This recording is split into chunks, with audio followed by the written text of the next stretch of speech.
The Toronto Raptors have always had their fair share of misfortune, coming off of almost 25 years of no championships since becoming an NBA franchise, almost losing Vince Carter to the Lakers, Kawhi leaving after completing his side quest, and now picking up the falling pieces. But what is the full story?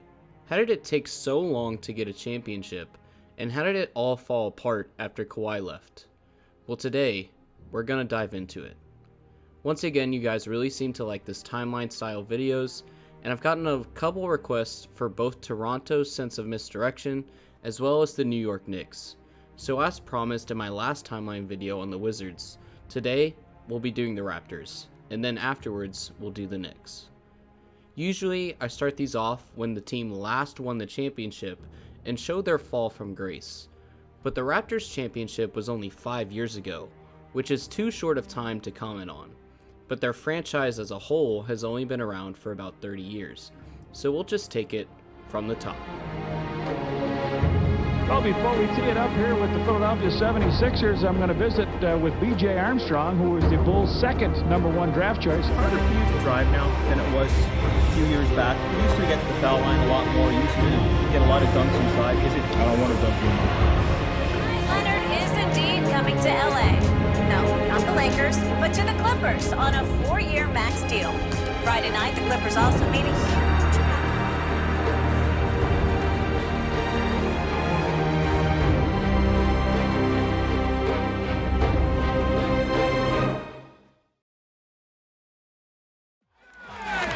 Tired of the same old contest? Want one that offers a real good time? It's Blockbuster Raptorama. All you have to do is watch the Raptors on City TV. During each game, see the Raptor and phone in.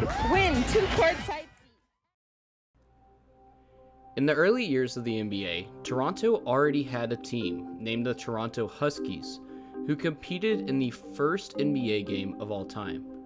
Unfortunately, the team lost to the Knicks 68-66, already starting our timeline on a loss.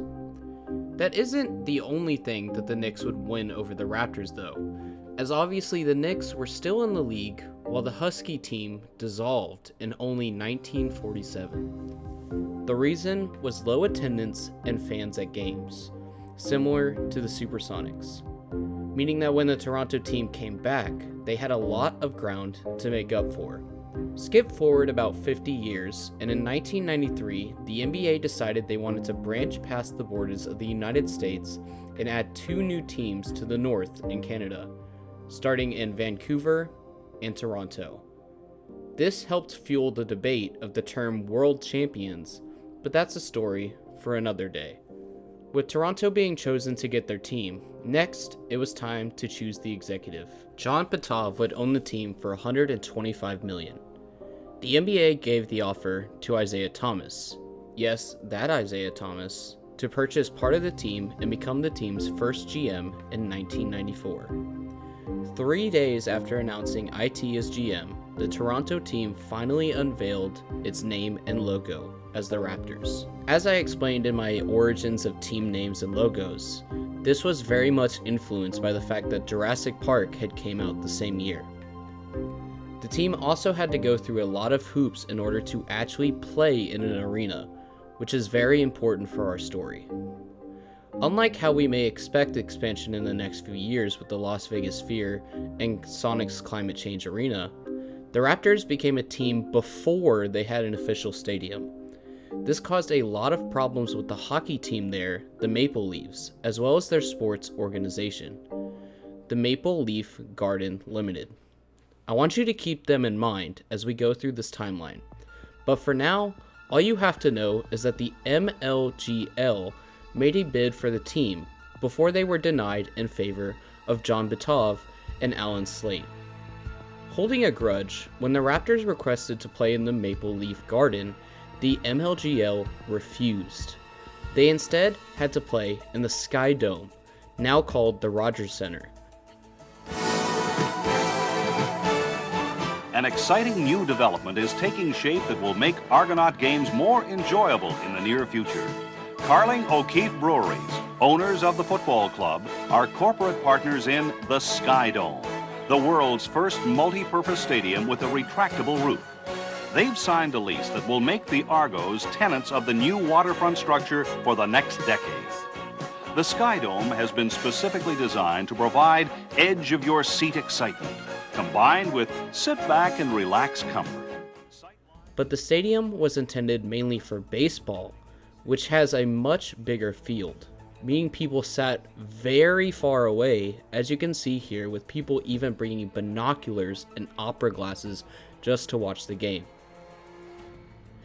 Then we begin the expansion draft. If you watch my expansion video, you should relatively know how this works by now. But this was the list of all available players in the 1995 expansion draft. If you look, you'll see a few notable names in there: Dominique Wilkins, Ron Harper, Jerome Walker. However, the Raptors selected none of them, losing out on Wilkins' 25 points per game career, Ron Harper's offense as well, and Jerome Walker's defensive capabilities. Instead, they went with B.J. Armstrong. Well, before we tee it up here with the Philadelphia 76ers, I'm going to visit with B.J. Armstrong, who was the Bulls' second #1 draft choice out of the University of Iowa, and B.J. and I have which was seen as a very good pick, with Armstrong having 3 rings by this point. But now you may look at his stat sheet and wonder, it doesn't show a single minute under the Raptors. And that's because he actually refused to show up for training with the Raptors, and instead was then traded to the Golden State Warriors before the season even began. The deal was done before the draft, but the lockout put a lock on the details until now. Basically, B.J. Armstrong for 5 players: Carlos Rogers, Victor Alexander, Dwayne Whitfield, Martin Lewis, and Michael McDonald.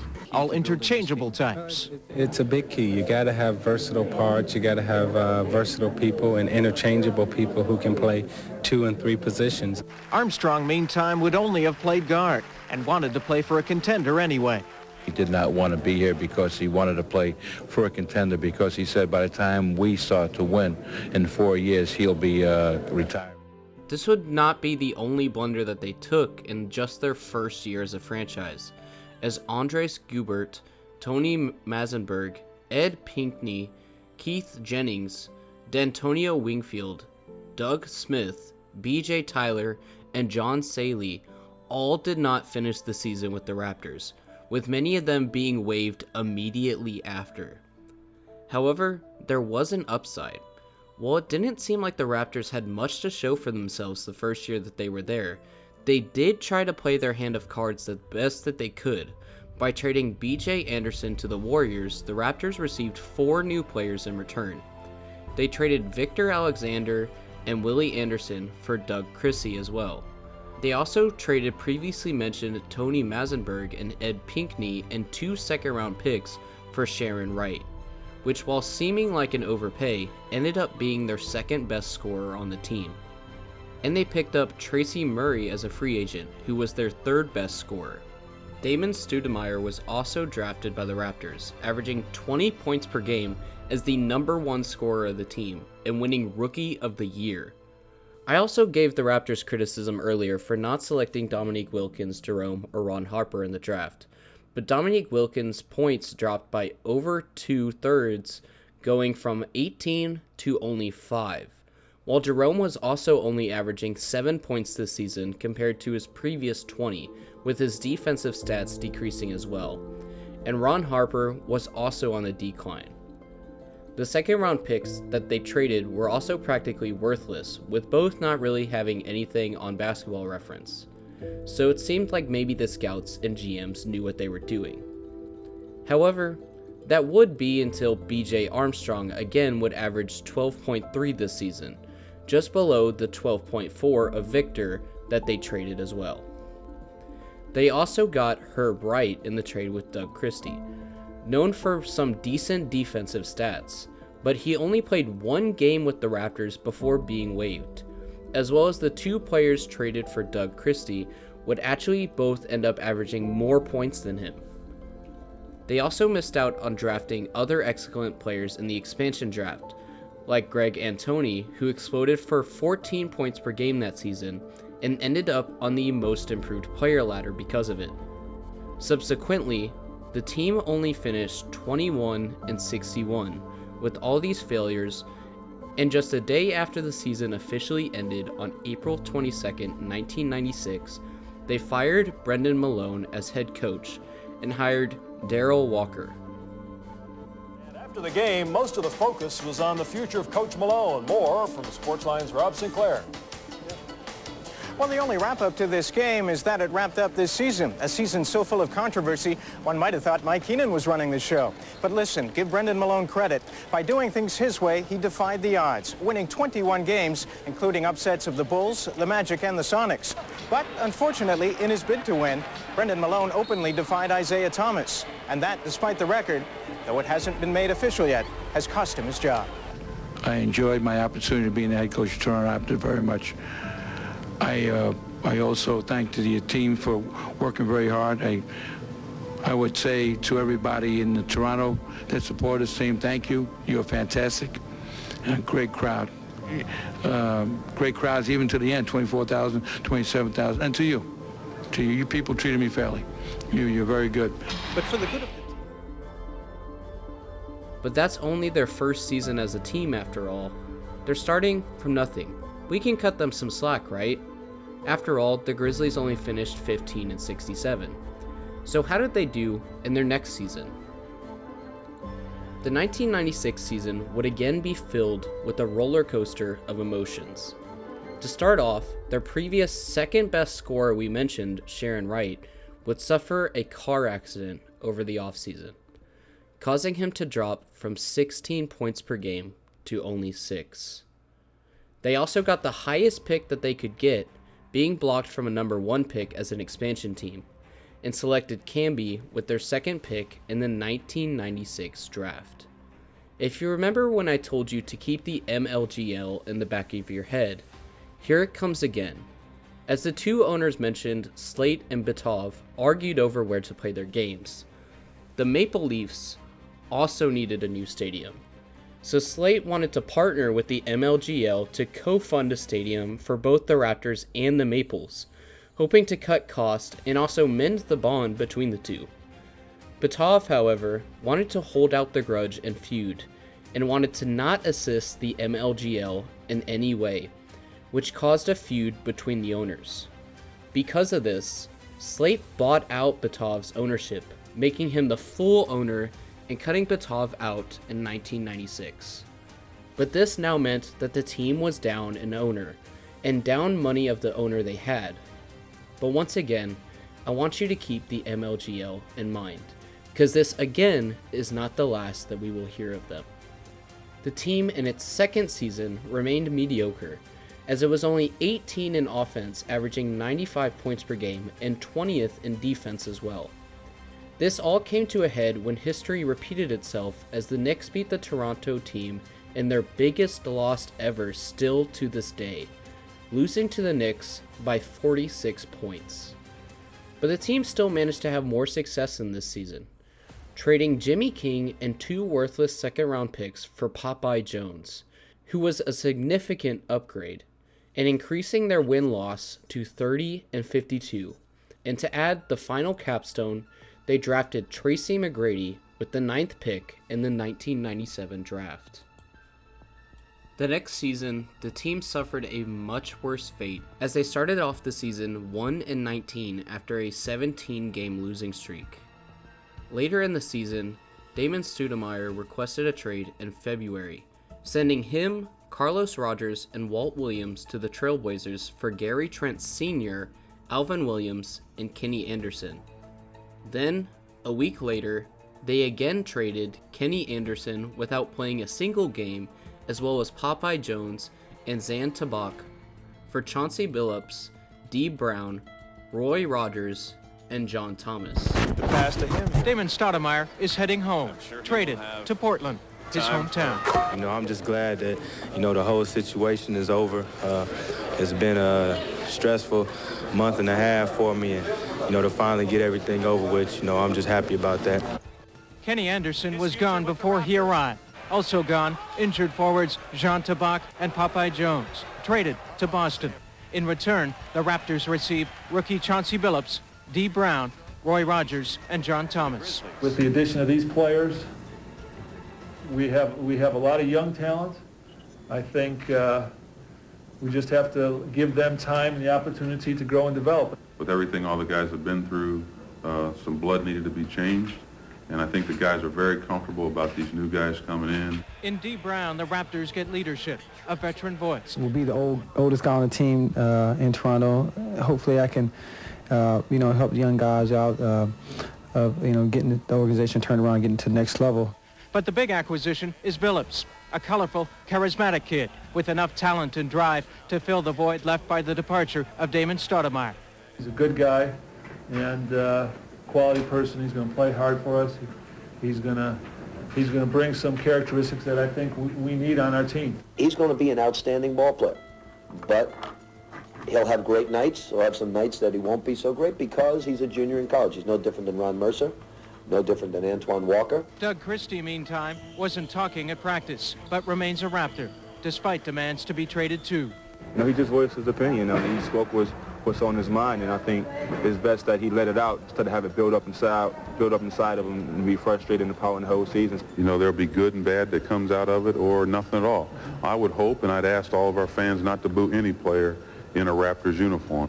And as to which newcomers will be in uniform tomorrow night against Chicago, only two will not. Alvin Williams will have his knee scoped and be lost to the team for about 2 weeks.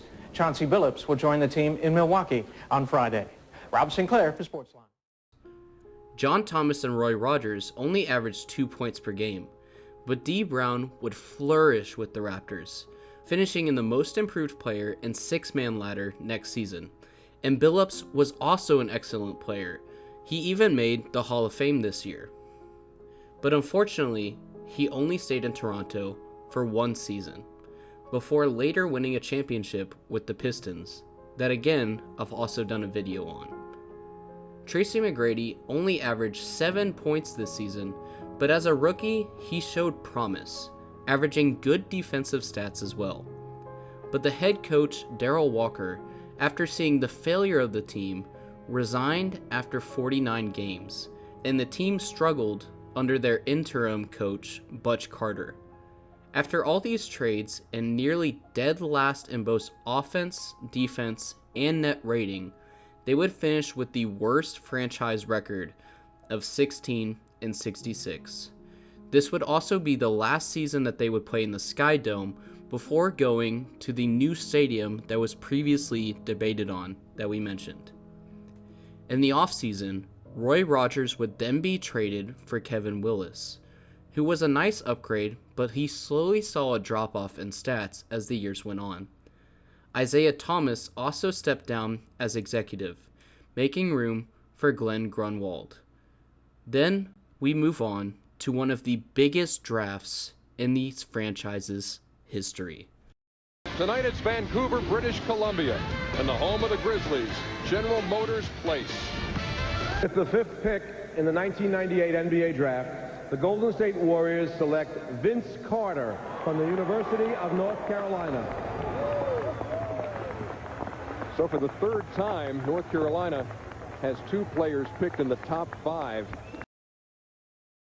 In 1998, the Raptors actually originally picked Antoine Jamison, but they would make a trade immediately to the Golden State Warriors for arguably the most recognizable Raptor of all time, Vince Carter.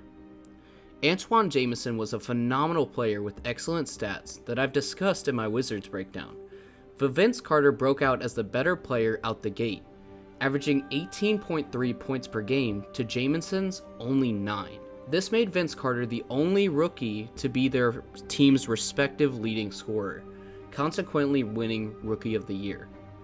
Vince Carter led the league in All-Star votes and was even compared to Michael Jordan in levels of greatness, boosting basketball to finally rival hockey up north. They also traded Marcus Camby for Sean Marks and Charles Oakley. It may seem like I'm listing meaningless trades, but this was a blunder by the Raptors, as Camby was a young player while the others were older and on the decline of their career. If you remember, Camby was the second overall pick and would go on to finish on the six-man ladder, most improved player ladder, and even the MVP ladder, as well as all defensive team selections, and being on the defensive player of the year ladder 6 years in a row, with 4 of those being in the top 5. Finally winning it in 2006 and placing second in 2007, just short of repeating the award. They also traded Billups for a first-round pick, but they immediately traded that pick to the Pacers anyway, as well as Zeljko Rebraca, who did not play this season, and Michael Williams, who only averaged 1 point per game this season before retiring. Once again, a poor oversight by the Raptors, while Chauncey went on to win a championship. The team did, however, get Antonio Davis out of their first-round pick to the Pacers, who would be a good piece to their team. Vince Carter, as we mentioned earlier, exploded in his stats, but just as important, if not more so, was his entertainment factor. As many of you should know, Vince Carter is the dunk king. Nothing matched his level of perfection and shock value when he slammed it down, which I've talked about in my history of the slam dunk video. This obviously helped rally some fans to the team. When looking at the Raptors' attendance, it stays pretty consistent, but the Pistons' attendance jumped by 3,000, which we'll discuss why that's relevant once we get into the 2000s era. But this helped boost not only Toronto, but Canadian basketball as a whole.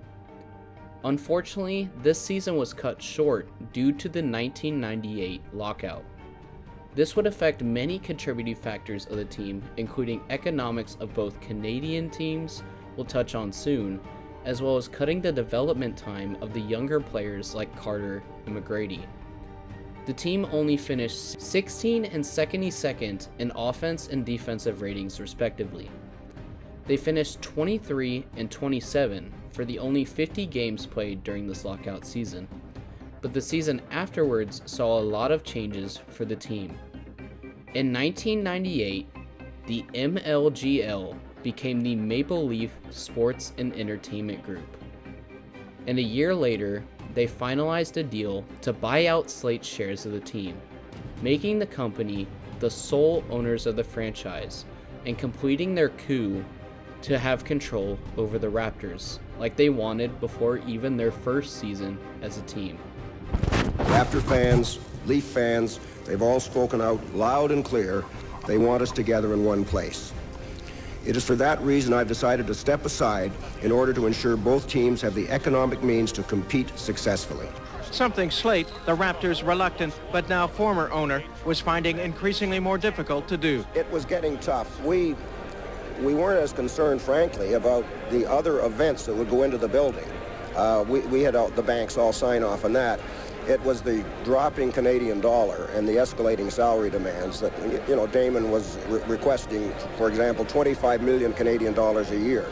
I think that we'll have the financial wherewithal to go out and spend money to attract players, to have the facilities and other programs needed to develop a championship basketball program.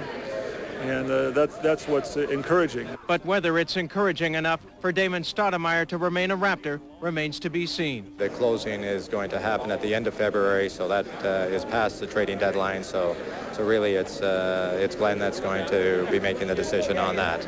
Damon's situation is that we need to have a commitment from him to this franchise if we're going to go beyond the trade deadline, and if this changes it, that would be his decision. I can't comment on the ownership thing until I find out more about the particulars. I don't know. As for what front office staff will stay or go, that too has yet to be determined.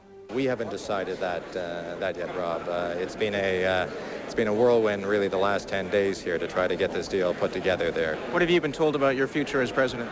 Nothing yet. We'll sit down and we'll chat, and hopefully I'll get a chance to stay. You don't ever get into guarantees at a time like that, on either side. Except perhaps one, that any proposed changes to the basketball setup at the Air Canada Centre will be minor ones. The seats are set, so I don't think you're going to see changes there. You have to blow it up to do those changes. We'll add more suites. There'll be a media gondola hung in the ceiling because we've already strengthened the roof in anticipation of that. So there'll be some changes, but we always built it to make it a great hockey building and a great basketball building. Something Skydome, where the Raptors play right now, is not. Of course, now that Maple Leaf Gardens owns the Raptors, it only makes sense they play out of Maple Leaf Gardens. The only problem is they're contractually committed to Skydome until the Air Canada Centre opens next February. But given the Leafs' penchant for wheeling and dealing of late, anticipate a change in that regard as well. At the Dome, I'm Rob Sinclair for Sportsline.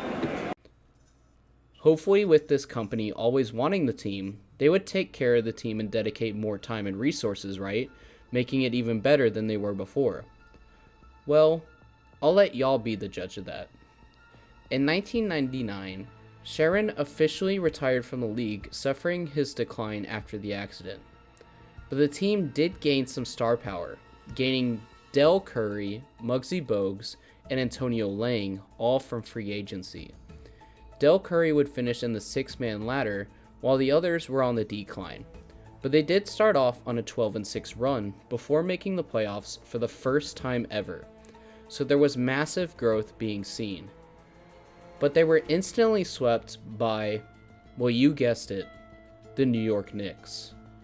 But the team didn't back down and hoped to build on its success as they moved into the turn of the century. In 2000, once again, the season was filled with many ups and downs. Starting off the year in February, Vince Carter won the dunk contest as well as his second All-Star selection, which again brought a lot of eyes to the screens and seats. You can't see it in the Raptors' attendance, but the Pistons' attendance went from about 14,000 to 16,000 to 20,000 to 22,000, and the Celtics' attendance went from 15,000 to 17,000. Now, why am I mentioning these teams instead of the Raptors? Well, with the economics in Canada, it was actually cheaper for fans to go to away games across the border in the northern US teams rather than go to the home games. And as such, the Raptors' attendance stayed pretty stagnant, but fans wanted to see them play, and other northern teams, like again the Celtics and the Pistons, saw a boost in attendance as Raptors fans filled the seats. The same can be shown with Maples fans and the Bruins.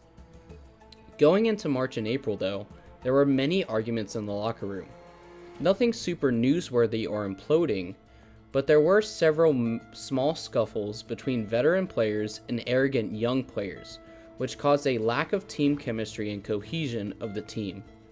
This was only further exacerbated when the team changed coaches.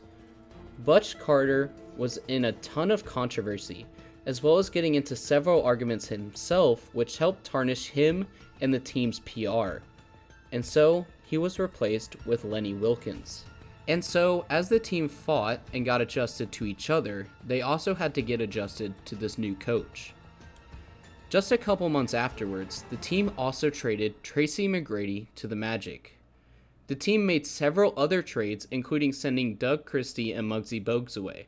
I told us a little earlier in the show that the Rockets are open to trading him, not necessarily shopping him, but open to trading him. What did you think of when you heard that? Well, Tracy McGrady could end up going down when his career's all over as one of the most talented players to ever play in this league that will not have a legacy that comes anywhere close to what it should have been. And injuries have been a big part, but also his temperament, I think, and the way that he attacks, his consistency with his intensity is something that has always been questioned, I think, as well. There's no doubt about the guy's talent.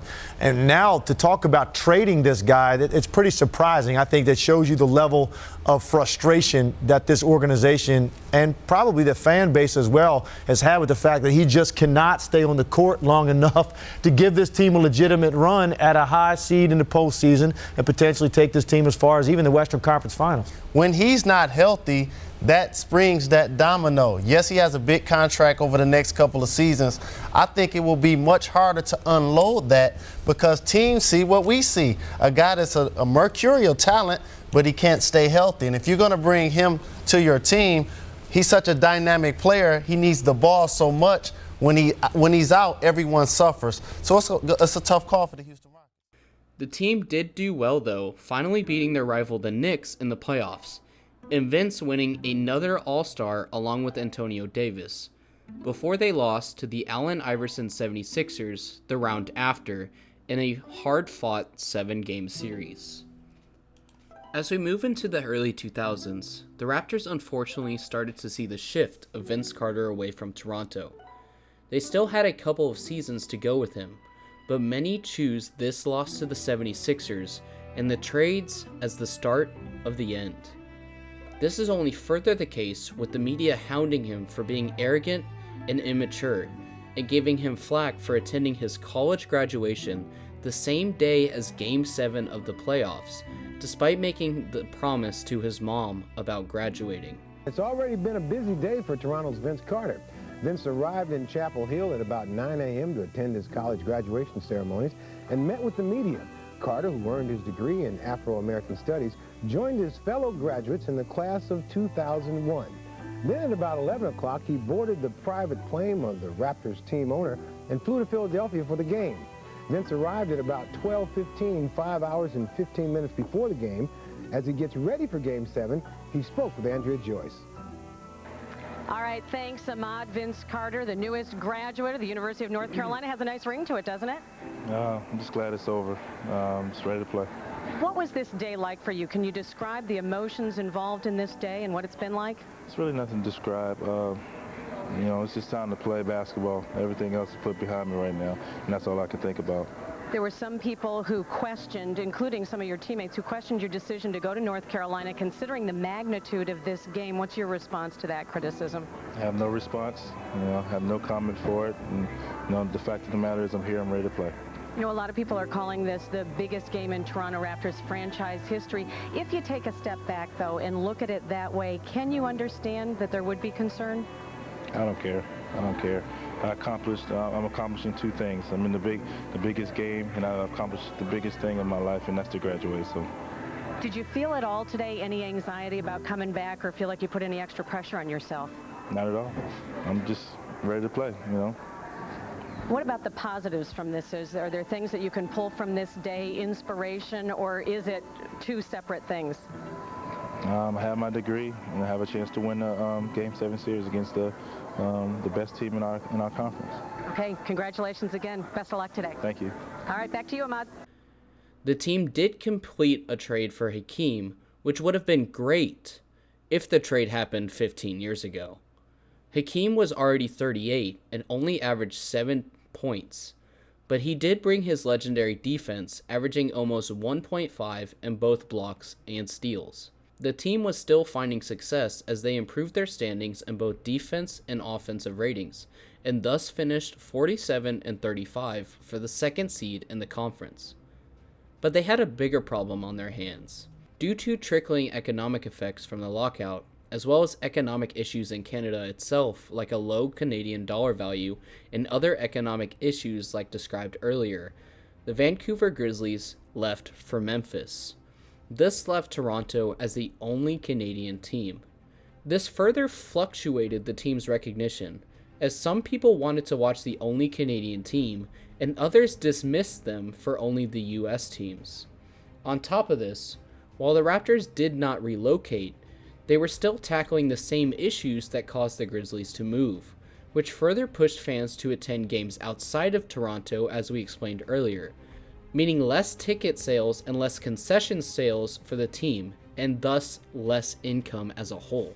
In 2002, the team still tried to ride their success, finishing as the third seed at 42 and 40, but they lost to the Pistons in 5 games, as Vince Carter would suffer a severe knee injury in March. Vince was averaging over 24 points per game and was the only player with Charles Barkley to have a 40-point game with 15 rebounds. This injury also made Carter sit out for another All-Star selection. And in October of this year, Hakeem would announce his retirement after only 1 season with the Raptors. Heading into 2003, the team would see a significant drop-off. Vince Carter was back, but only for 40 games again, and the team failed to make the playoffs, dropping to the 14th seed at 24 and 58 for their 4th worst season ever. Vince Carter gave up his spot in the All-Star game to MJ, and it continued to get hounded by the media.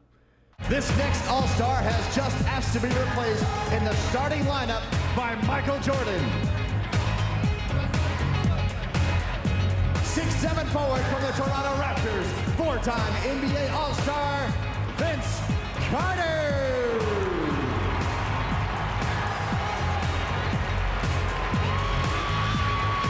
Vince was not well received when he was introduced to the crowd moments ago, even with the announcement prefacing the name Vince Carter that he had given up his starting slot. This is credited for one major reason why Vince Carter only made the Hall of Fame this year rather than many other years in the past.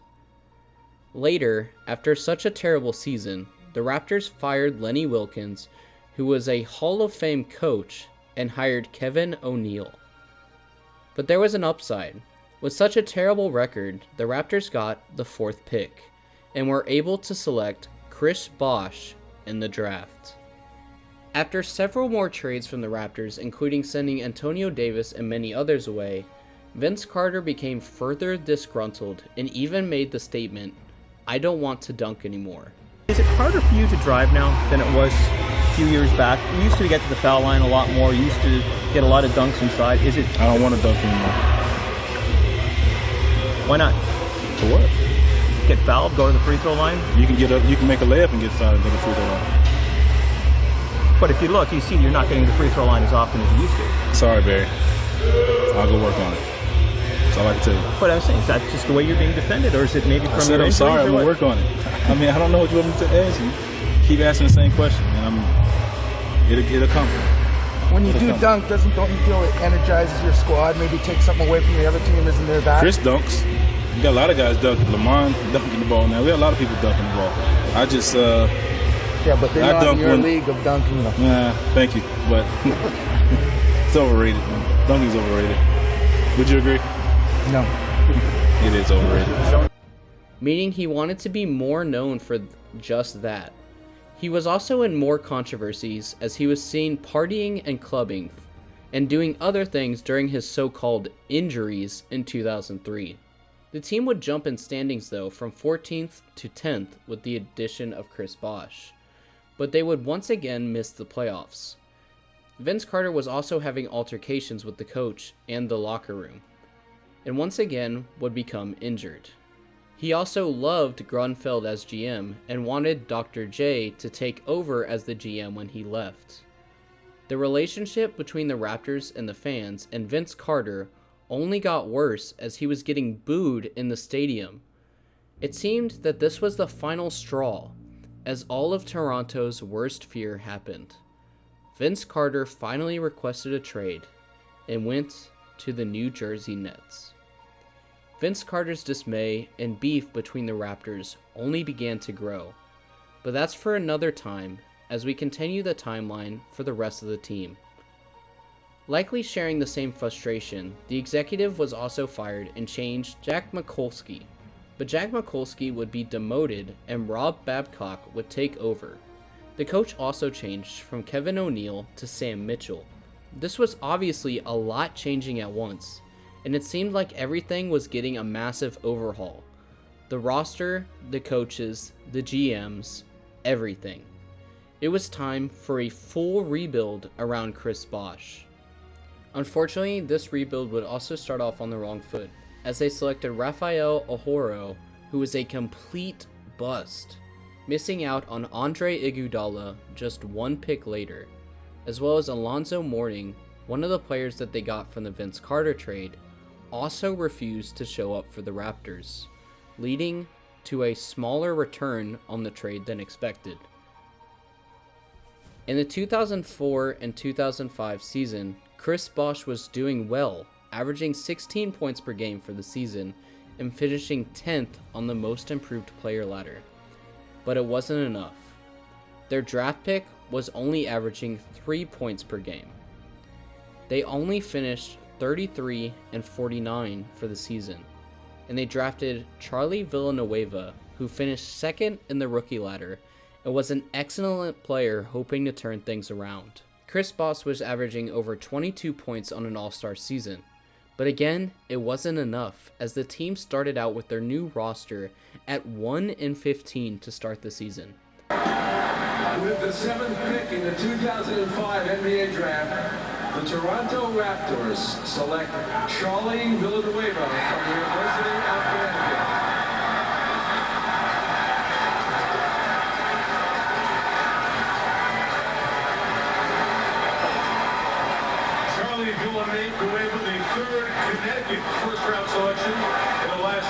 Emeka Okafor and Ben Gordon.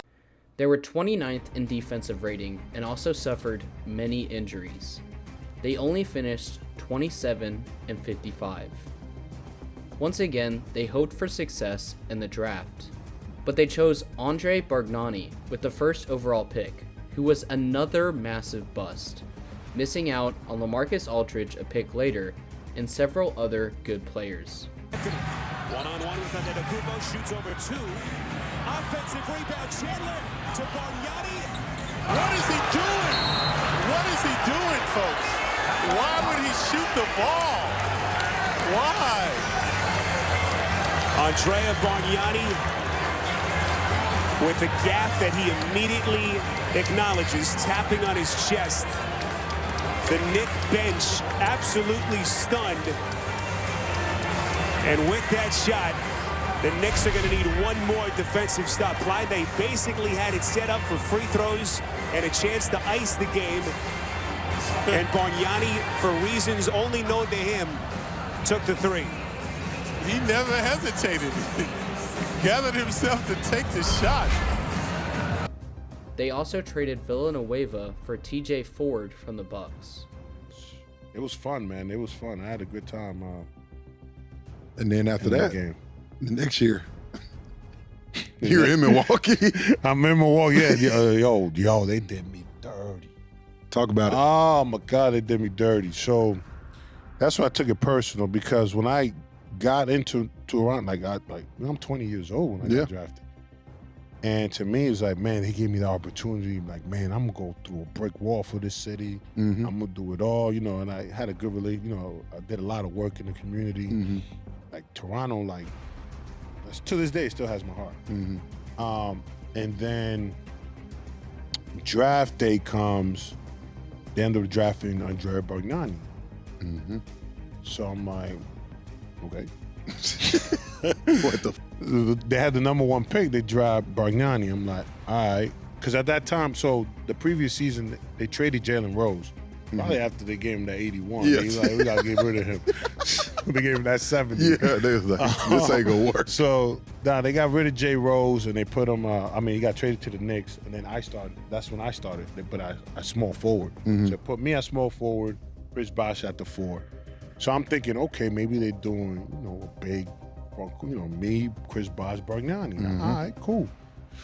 So I'm doing an appearance out in Toronto.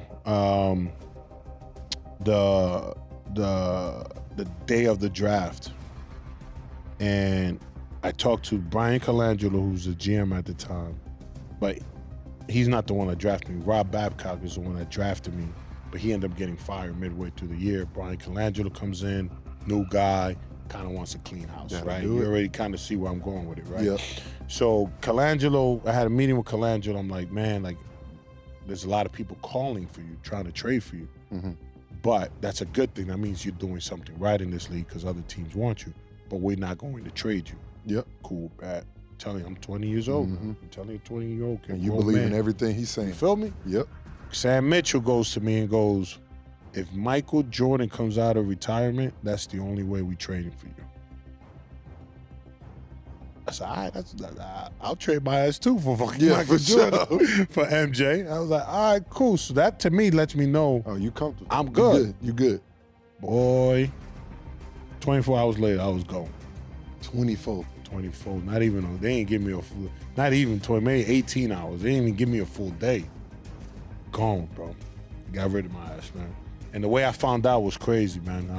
Found out through my brother.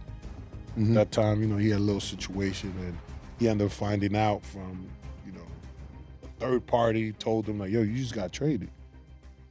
And I'm like, I got traded. I called my agent. I'm like, yo, did I get traded? He's like, nah, I ain't hear anything. What you mean you got traded? Nobody knew.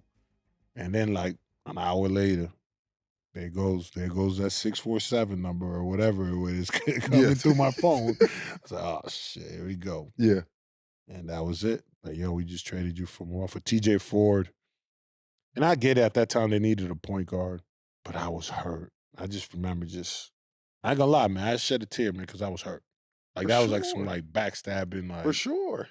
Welcome, this, the the business side of things. That's your welcome to the NBA. Yeah, that was my welcome. That was my welcome. That's your welcome to NBA. And I was like, man, like, word, like, this is how they roll out here? The Like, business side of this shit crazy. Wow, bro. So I was hurt.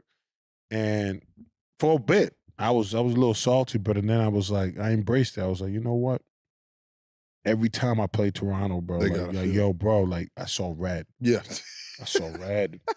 I saw red every Had time. to. And then look. I should apply that to every team that I fucking played against. But for something like Toronto, I played that extra, like, yeah, that extra shit. And the team would negatively be a part of history this season, as Kobe Bryant scored his legendary 81 points against this team. The GM, after all these failures, once again changed to Wayne Embry, and then Brian Colangelo only a month later. They did manage to bounce back all the way to the 3rd seed after the signing of Anthony Parker from free agency, who saw his stats jump from 3 points per game to over 12 points per game. With this, they managed to make it to the playoffs again, but they lost in just 6 games to the Nets that their previous star Vince Carter went to. They also decided to waive PJ Tucker, despite the success he would show later. Not much happened for the next couple seasons, as they lost the first round again to the Magic, and then missed the playoffs afterwards. They replaced head coaches again in 2008 with Jay Triano, who would finish a perfect 500 rating of 41 and 41 from 2007 to 2008. But they dropped off again and finished as the 13th seed at only 33 and 49. But luckily, that leads us into the 2009 draft. With the 9th pick in the 2009 NBA draft, the Toronto Raptors select Demar DeRozan from the University of Southern California.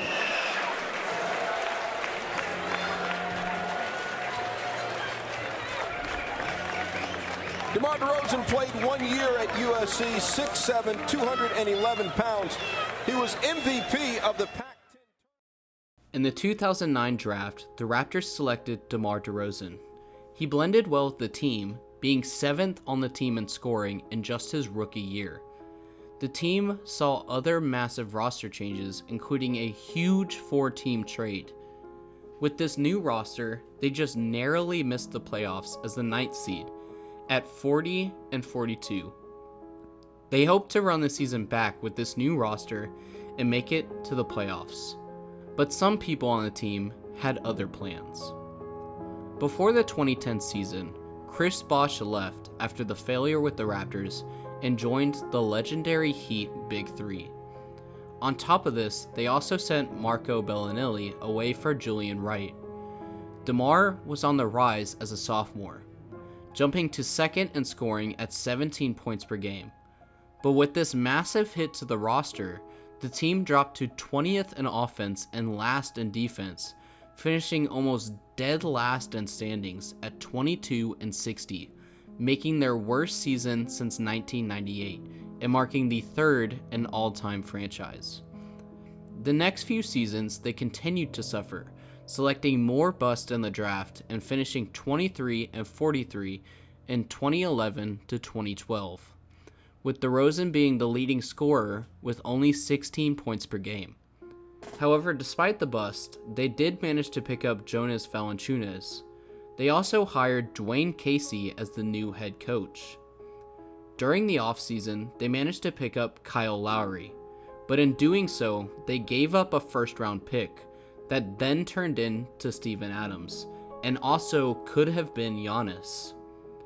The NBA also experienced another lockout in the 2012 season, which again put financial strain on the teams. The team only managed to finish 34 and 48, marking a 3rd terrible season in a row. The Raptors then also finally traded away Bargnani, an anchor holding the team back. With this roster, the new GM was praised, saying they finally had someone experienced and who knows what they're doing in the seat. With this new roster, the team exploded. Kyle Lowry and DeRozan were becoming great friends, finally finishing the 3rd seed again behind the Chris Bosh Heat at 48-34. Demar DeRozan had his first All-Star selection, and the team finally made the playoffs again, and with a new slogan behind them that followed everywhere they went and struck power in the fan base. We the North. We, the North. In many ways, we're in a league of our own. One step removed, just beyond the boundaries. Some would say we're on the outside looking in. But from our perspective, we're on the outside looking within. Because that's where the effort resides. Toughness is found. The aggression is tapped on the inside. We're far from the east side, miles from the west side, nowhere near the south side. We are the north side, a territory all our own. And if that makes us outsiders, we're in.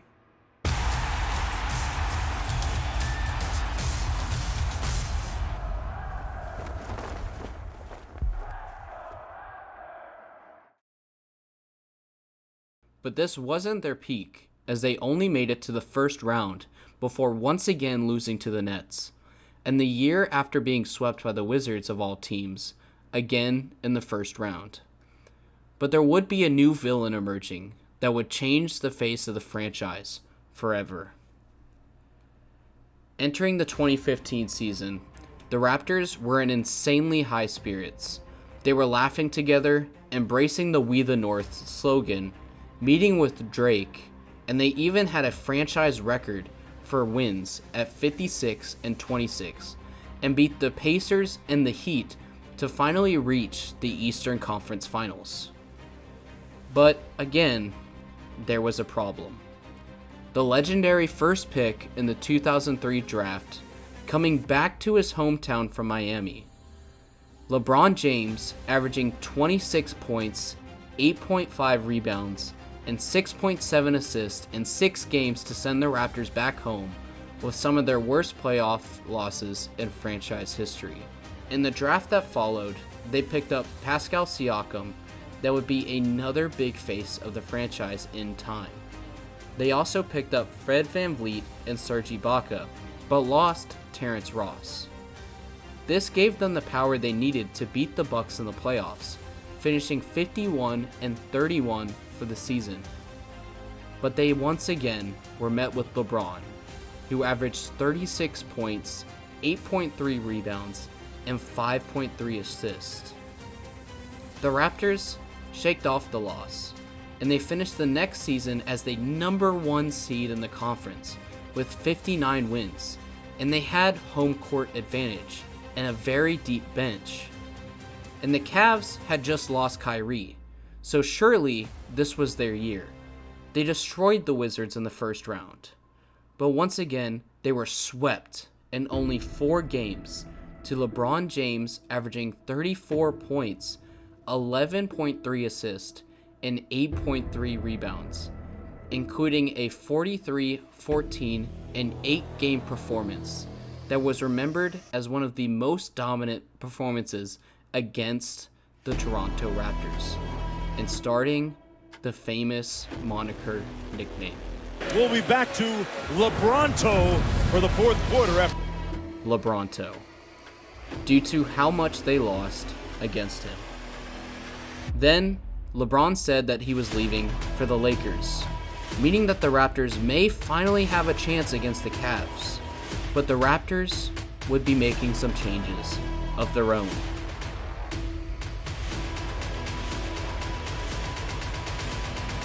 Kawhi Leonard and Danny Green going north, and DeMar DeRozan, Jakob Poeltl, and a protected 2019 first-round pick going back to San Antonio. Much like how Vince Carter was disgruntled with his franchise, so would another phenomenal player. And to start off 2019, Kawhi Leonard, alongside Danny Green, would be traded to the Raptors for DeMar DeRozan and Jakob Poeltl. But they also traded away some picks. Keep that in the back of your mind. The team also had a coaching change, appointing Nick Nurse. The GM admitted that it was a gamble, and the trade had many mixed reactions. Trading away Toronto's #1 player, but getting legendary Kawhi in return. This could go either way. DeMar DeRozan felt betrayed, as he was assured that he wouldn't be traded, but instead having the opposite happen and being forced to leave his friend that he made in Kyle Lowry. After Tuesday, I just moved on. I'm second chapter of my, basketball career, my life and everything, just to move on and, accept everything that come forward, and that's, you know how I am, when it comes to working and, my approach to the game of basketball. Now it's just a new page of me to be able to make a stamp. I know you and Kyle have been speaking over the phone or whatever over the last week. How nice was it to see him yesterday? It was great to see him. It was just great to see him. Not even on no teammate or basketball type stuff. Just see a friend. Just see one of your closest friends. Laugh with them, joke with them. You just get a different feeling. A positive feeling when you're around a guy like that. That's genuinely your friend. So it was cool. Are guys kind of kidding you about not being Mr. Raptor anymore, like stuff like that? I think once I haven't been out there. Once I get out there and get acclimated, I definitely start to feel it or start to see, San Antonio Spurs jerseys and, everything like that. So, not fully yet, but eventually I will. Has anyone on the roster reached out to you, text or called you yet? Yeah, a couple guys. Obviously, Rudy, one of my close friends. Been with him the last few days in LA, but a couple of guys reached out, and I'm looking forward to just really, getting around the whole team and coaching staff and really be able to build from there. And you shut the door on Tuesday. Is it that easy to shut? Is it completely opposite, or? It was a rough week. It was extremely hard. I can't sit up here and lie, say it wasn't, but Tuesday, my reason of what I did was that, to speak out for myself and leave my words out there and move on, and really concentrate on moving on and not living in the past or dwelling in the past or saying or asking or wondering why. I just want to move on and, begin something new. Have you had any conversations with the side since? No. Do you plan to? No. It was reported the other day you're not doing the Giants of Africa stuff in Africa with the side. Is that relationship, is it over? Done. No reason to have a relationship. Is that the flip side of loyalty? It's like once it's done, I'm done. Done. It's just done for me, from my end.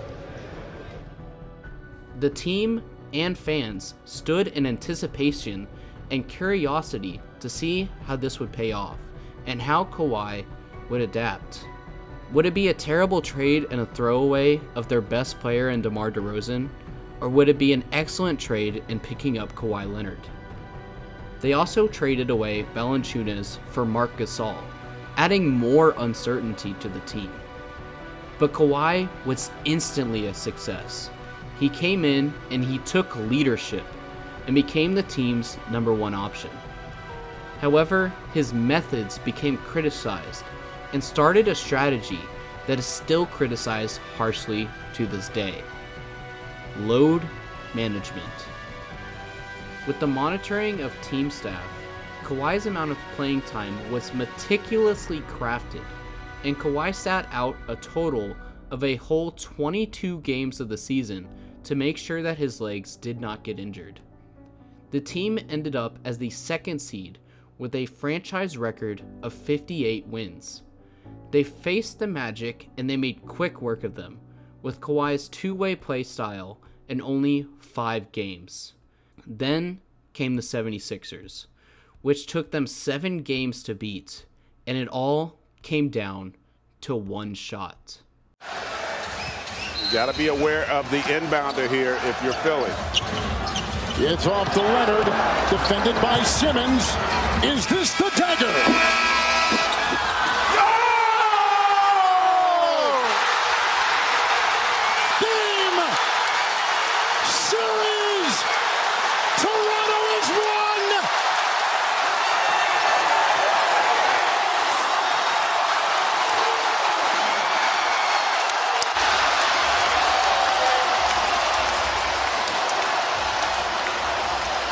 14 fourth quarter points by Kawhi Leonard. And the game winner, 41 points.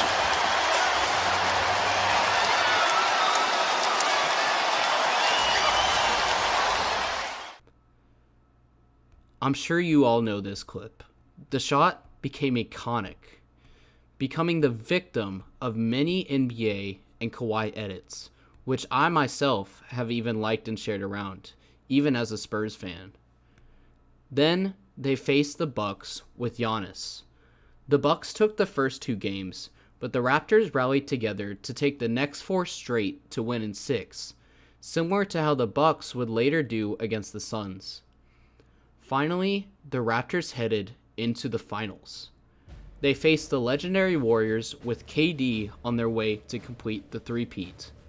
Unfortunately for the Warriors, KD had been injured earlier in the playoffs, which left the Warriors in bad momentum. He later returned to the Warriors, which basically made everybody react like this. Hey, look, everybody! Kevin's back! Kevin! We love you, Kevin! Kevin's league!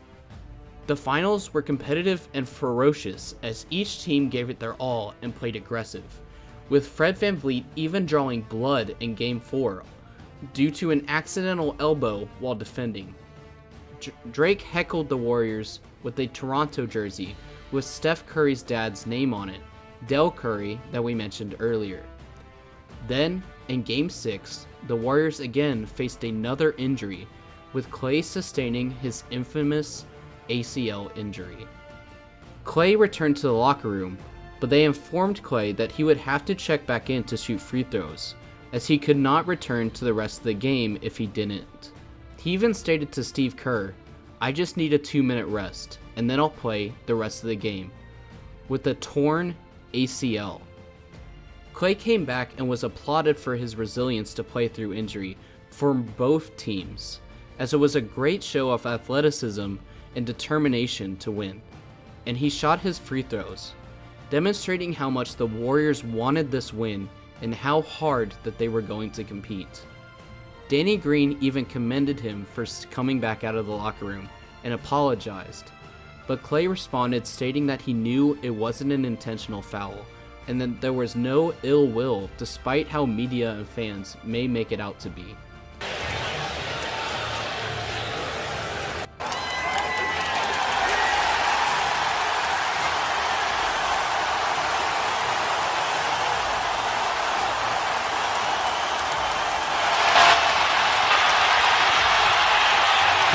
Klay Thompson was headed back to the locker room, but then turned around and limped back out on the floor, and it's what Jeff, you said. On a personal foul, as Danny Green shows some sportsmanship there, and Thompson agrees there was nothing intentional. But if you're hurt on a play and it's not a flagrant foul and you can't shoot the free throws, you cannot return to the game. And I think they got the message to Klay Thompson as he was walking back to the locker room. Hey, if you want to come back in this game, you need to shoot these free throws. And if you're Steve Kerr, you substitute right now so that when you take a foul, as you see Klay in the back. He was walking to the locker room and then somebody yelled something. He turns around to shoot the free throws. Then you can take him out, obviously. And got the huge roar from the Oracle crowd. Very similar to the Boston experience of Paul Pierce when he came back onto the floor. But the difference is this guy didn't have to use the restroom. But the Warriors' resiliency wasn't enough for the combined efforts of the offensive and defensive capabilities of Kawhi, Danny Green, VanVleet, Lowry, and more. The Raptors had won the championship, and they drenched themselves in champagne. We the North was finally we the champions, and Kawhi won Finals MVP. However, the Raptors made sure to enjoy the celebration as long as they could, knowing that it would be short-lived, as one fact loomed over them as it had the whole season. Kawhi's contract was ending. Kawhi Leonard is indeed coming to LA. No, not the Lakers, but to the Clippers on a 4-year max deal. Friday night, the Clippers also made a huge power play with a trade to acquire Paul George. The Clips surrendered up a ton of assets, though, including 5 first-round. Not even a month after winning the championship, Kawhi signed with the Clippers, going to sunny LA like he always wanted. The team still had decent players with Lowry, VanVleet, and Siakam, but with the Finals MVP just vanishing and now having no DeMar DeRozan, the team needed another superstar and were left picking up the pieces Kawhi had left behind. They even went on sprints of success with a 15-game win streak in early 2020, and some even still considering them contenders. Nick Nurse won Coach of the Year, and they finished as the 2nd seed. In the playoffs, they even swept the Nets, and it looked like it was possible for the Raptors to have success even without Kawhi or DeRozan. Unfortunately, we all know what happened in 2020, and the season was cut short. In the 4th, and Clyde, we're just getting the word in our headphones from our producer Spencer Julian about some very sobering news. The NBA has decided to suspend game play following the conclusion of tonight's games. Now, during the hiatus of the suspension, they'll figure out, trying to determine what the next steps will be. But the word that just came out just moments ago is the NBA is going to temporarily suspend the season from now. Who knows what's going to happen going forward. Reportedly, Rudy Gobert has tested positive for the coronavirus. That was obviously one of the reasons why that Utah-Oklahoma City game was suspended. In the bubble, the Raptors would lose in 7 to the Celtics, and afterwards, they would lose Gasol and Ibaka in free agency. Percentage-wise, this was the best season the Raptors had. Had the season continued, it's possible that they could have gone the whole way again.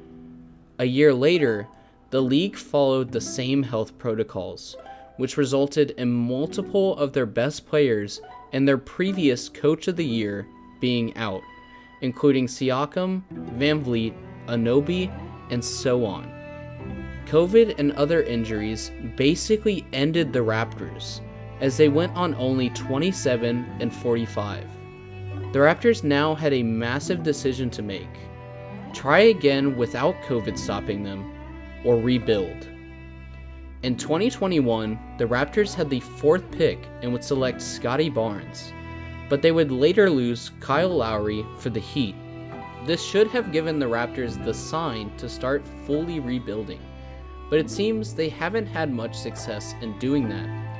They got Dragic in return in the Heat trade, but he only played 5 games before being traded again, leaving them with basically no return on again trading one of their best players. The roster still tried to compete, with Fred VanVleet becoming an All-Star, and the team finishing 48-34 for the 15th seed in the conference. Scottie Barnes showed immense potential as an excellent pick, averaging 1.1 blocks and 15 points per game to win Rookie of the Year over another close choice of Mobley. However, Scottie and Siakam's stats were not enough, as the Raptors fell in the playoffs again to the 76ers in 6 games. Going into 2023, the team was less than a 500 rating, with 22-27. The Raptors made a trade to get Podol back, and he was showing an incline in his stats. However, in doing so, they traded away picks that they could have used in the rebuild. The team finished at an even 41-41, but they failed in the play-in against the Bulls to miss the playoffs. Afterwards, they fired Nick Nurse and hired Darko Rajakovic. They haven't fallen off completely. Again, last season they finished 41-41 and were in the 9th seed. It's definitely a much better position to be in than a double-digit seed.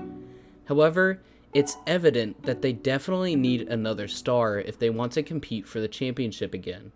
They have the 6th best odds in the draft currently, and Barnes was an all-star this season, so they'll have to make use of it.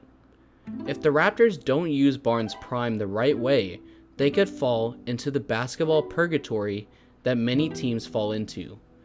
The Spurs did it before they started tanking, and the Pacers and other teams have helped to deal with it too. Too good to make a draft, but not good enough to get past the play-in. They need to make a move before they fall into that prison that is the 10th to the 12th seed in standings.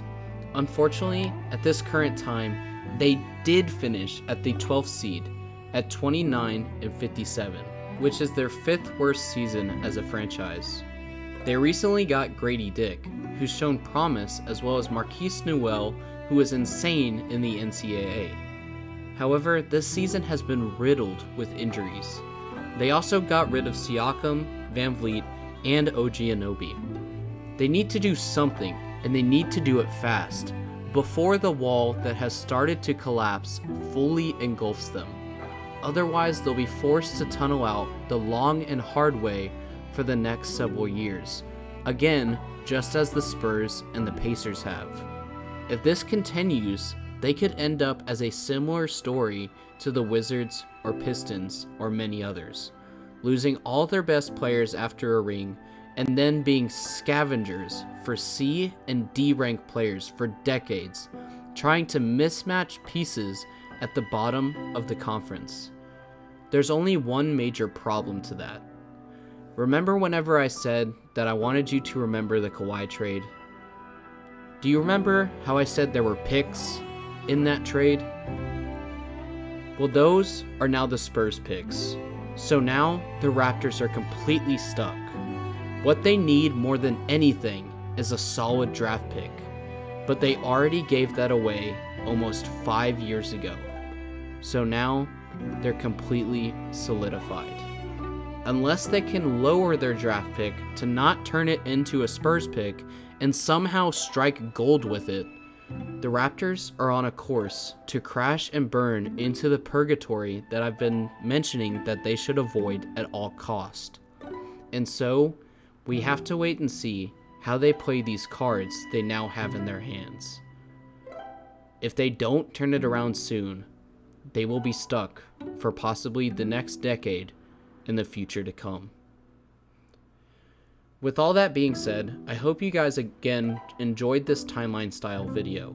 It's too early to tell if the Raptors are done for and fully collapsed, but it sure seems they are headed that way and they are currently nosediving. Hopefully they can fix that soon. Be sure to check out some of my other videos, like and subscribe, and share the video around, all that cliche YouTuber stuff. We're on about 3.5k subs now, and I would love to hit 10k by the end of the year, which is possible if we keep growing at the pace that we are. This will be probably my last video I upload in about a week or so, because I do have finals coming up. But once I graduate, I promise a lot of videos for you guys that I already have in mind and are ready to upload here soon. Anyways, I love all you guys, and I'll see y'all in the next one. Peace out. This is not okay. This needs to stop now.